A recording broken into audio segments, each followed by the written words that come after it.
Halo semuanya, Assalamualaikum warahmatullahi wabarakatuh. Balik lagi dengan saya Anwar di A4 Otomotif. Dua Mitsubishi Pajero Sport yang ada di belakang saya ini adalah Pajero Sport yang punya capability untuk off-road, termasuk si Triton ini.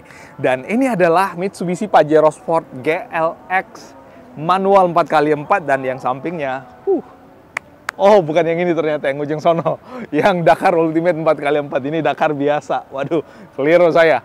Nah, yang akan kita bahas kali ini adalah si Mitsubishi Pajero Sport GLX 4x4 manual ini. Apa yang menarik dari mobil ini dan untuk siapa mobil ini cocok membelinya, itu yang akan kita bahas. So, ikuti ulasan kita sampai selesai.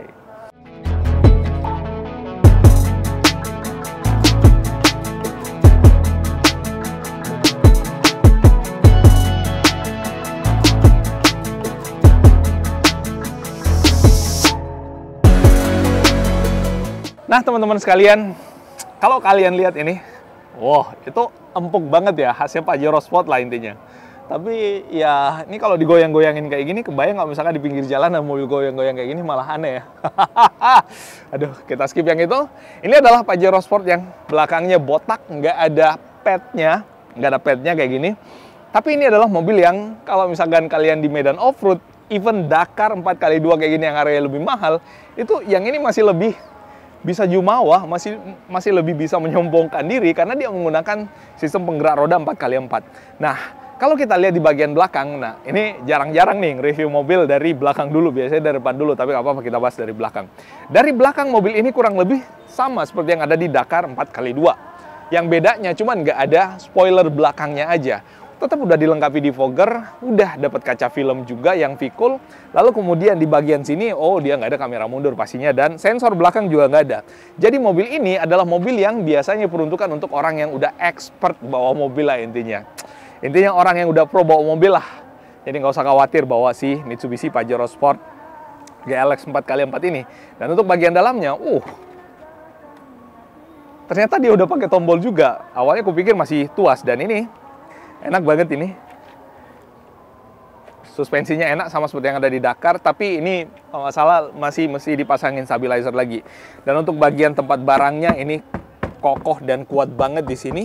Ada banyak hook-hooknya dan ya sama seperti SUV leather frame lainnya, tetap 7-seater juga.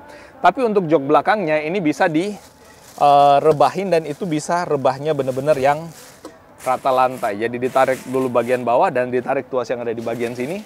Lalu kemudian didorong. Sayangnya di depannya direbahin joknya jadi nyangkut. Nah, untuk area bagasi memang nggak sangat luas untuk kelas SUV semacam ini. Apalagi ini adalah SUV leather frame. Beda kalau misalkan SUV-nya monocoque.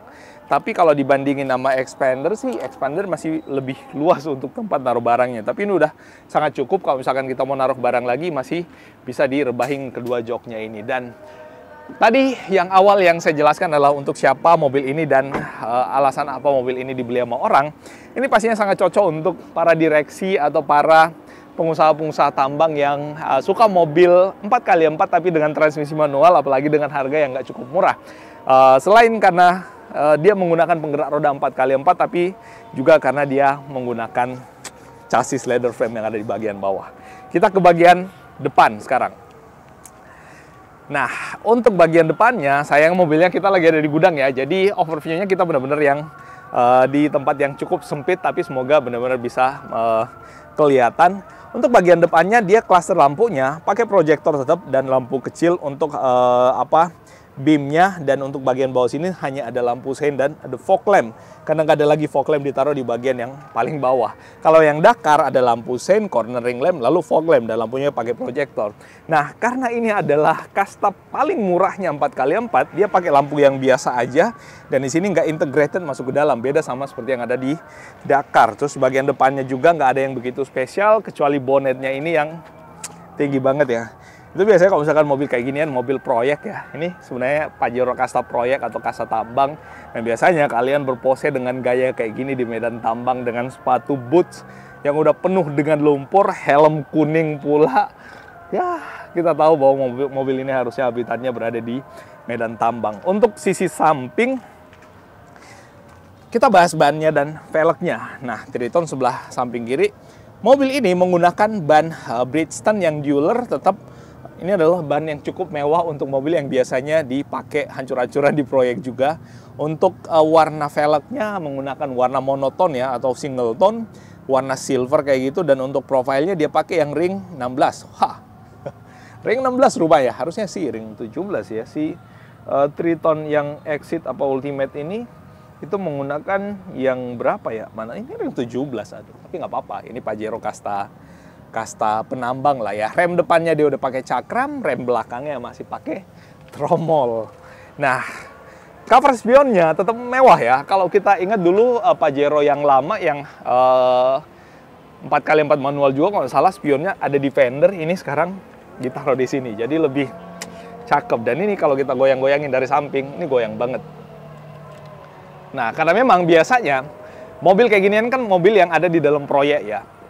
Nah, biasanya off-roader atau mobil yang dibangun buat off-road, itu kadang-kadang memang bahkan stabilizernya dibuka. Tujuannya buat apa? Stabilizernya dibuka, biar ayunan travel suspensinya jadi maksimal untuk traksi ke medan lumpur. Tetap ada footstep di bagian bawah, handle pintunya polosan, nggak ada tambahan tombol smart key keyless-nya, di bagian belakang juga sama. Dan untuk bagian dalamnya, kita mulai dari depan deh. Nah, kita mulai dari depan. Saya pindah ke sisi driver buat nunjukin kalian seperti apa bagian dalamnya. Aduh, batuk lagi. Nah, bismillahirrahmanirrahim. Ini joknya karena dia yang kasta manual ya, kasta paling murah. Dia joknya masih yang manual juga, mekanikal. Nah, posisi duduknya sih ya sama kayak SUV leather frame lainnya ya. Kita nggak berharap bagian sini kita tersangga dengan baik, tapi sekali lagi joknya ini masih bisa ditinggikan dan diturunkan. Jadi ini coba tunjukin material joknya deh. Dia materialnya fabric, tapi itu motifnya bukan yang diamond kayak yang ada di Expander. Jadi ini konturnya garis-garis kayak gini, jadi lebih kelihatan kayak bedanan mewah aja. Enak dilihatnya, kurang lebih sama seperti yang ada di Exit. Dan untuk bagian sininya tuh polosan, nggak ada lagi yang mewah atau istimewa dari bagian sini. Untuk head unitnya dia pakai head unit yang belum touchscreen, masih yang lama. AC-nya udah pakai AC yang ya lumayan modern ya, model tombol juga. Tapi sebaiknya sih tombol fisik ya. Tapi ya oke, ini udah pasti sangat cukup. Dan untuk AC-nya nggak dual zone seperti yang ada di Dakar. Di bawah sini tempat penyimpanan barangnya. Wow, surprisingly it's a soft opening. Ada apa di bagian dalam sebagai standar pembeliannya. Terus ini transmisi 4x4-nya benar-benar yang manual dan mekanikal nih. Nah, di bagian bawah sini untuk 4x4-nya ini mesti dipres ya. Kalau misalkan mau ke yang 4LLC, ada 2H, ada 4H, 4HLC dan 4LLC. Jadi ada 1, 2, 3, 4 metode berkendara yang bisa digunakan di mobil ini. 2 untuk kecepatan tinggi, 2 untuk benar-benar berada di medan off-road. Dan ini rem tangannya juga masih yang mekanikal. Bawah sini tempat buat naruh barang, armrest udah ada, dan ini joknya pastinya bisa diatur buat recline, maju mundur. Setirnya juga masih bisa buat naik turun, maju mundur. So, segimanapun postur penambang atau postur kalian yang ada di medan tambang, pastinya cocok dan bisa buat mengemudikan si Pajero Sport GLX 4x4 ini. Lalu kemudian setirnya dia masih pakai setir common parts kurang lebih dari Pajero yang lama, jadi masih jadul dan ini nggak dibalut dengan kulit. Di atas ini nggak ada sunroof pastinya, tapi lampu bacanya udah cukup oke. Nah, ini ada lagi kiri kanan.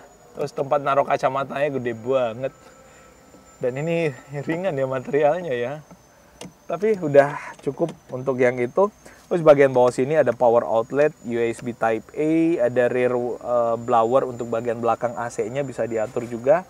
Dan ya, mobil ini kalau untuk kalian tanyakan harganya, kurang lebih di angka nggak nyampe 700 jutaan ya. Karena Dakar 4x4 itu harganya 760 jutaan kurang lebih. Tetap ada diskon pastinya, yang ini sekitar 600 sekian, 600 besar lah ya, mungkin mendekati 700 juta karena memang mobil ini menggunakan transmisi 4x4. Dan pastinya mobil ini nggak banyak memang di jalanan, karena yang paling laris di antara semua varian Pajero adalah yang Dakar 4x2. Ini Pajero GLX manual 4x4, mobil yang memang diperuntukkan untuk petani-petani sukses atau bahkan penambang-penambang sukses, untuk mereka bahkan sekedar mengunjungi kebunnya atau mengunjungi area tambangnya.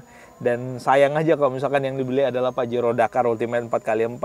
Butuh yang mekanikal biar lebih pas, lebih presisi, lebih kokoh, dan nggak usah khawatir bakal ada masalah dari sisi mekanikalnya.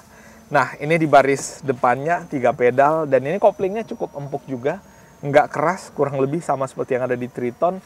Dan pastinya udah dapat karpet, udah dapat safety kit di bagian sini, ada P3K-nya, ada dapat karpet juga untuk kalian yang membeli mobil Mitsubishi Pajero GLX 4x4 ini. Mobil ini pada saat kalian beli harusnya langsung ganti ban MT. Kita ke baris kedua.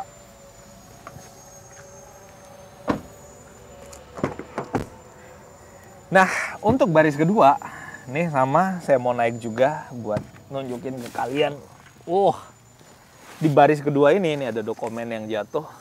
Di baris kedua ini ya oke, di sini ada lampu baca dua-duanya yang bisa di on off kan. Blower AC-nya juga bisa diakses dari bagian atas sini. Dan ya, saya lebih senang menggunakan Pajero ini sebagai seorang driver ketimbang sebagai penumpang ya. Tapi empuknya suspensi Pajero itu membuat kadang-kadang kita yang berada di baris kedua itu merasa lebih nyaman. Pastinya seatbeltnya udah 3 titik semuanya. Dan ini dia one touch tumble ya, untuk melipat seluruhnya ke depan pada saat misalkan kita butuh akses menuju jok yang paling belakang. Dan ini pasti sangat mudah, dan kalau kalian lihat lantainya memang cukup tinggi karena ini adalah SUV leather frame, jadi masih ada frame sebelum ban yang bentuknya agak tinggi. Tapi sekali lagi SUV leather frame itu terkenal sebagai SUV kokoh yang pastinya sangat mumpuni dan kuat untuk dipakai di medan tambang. Dan ya, mobil ini memang cocok untuk kalian para juragan-juragan tambang atau para juragan-juragan lainnya. Di sini tetap ada tunnel, tapi nggak susah untuk kita bergeser dari jok yang ada di sebelah kanan ke sebelah kiri. So, juragan-juragan sekalian, kalian tertarik untuk bawa pulang yang GLX 4x4 ini? Informasi harganya dan yang lainnya bisa kalian tanyakan dengan menghubungi nomor kontak kita yang ada di layar, di profile atau di deskripsi. Klik link yang ada di deskripsi, itu lebih mudah pastinya. Nah, itu yang bisa kita share. Kalau ada yang salah dan keliru dari apa yang saya sampaikan, mohon dimaafkan, dan kita ketemu pada update informasi yang seru dan menarik berikutnya. Assalamualaikum warahmatullahi wabarakatuh, dan bye-bye.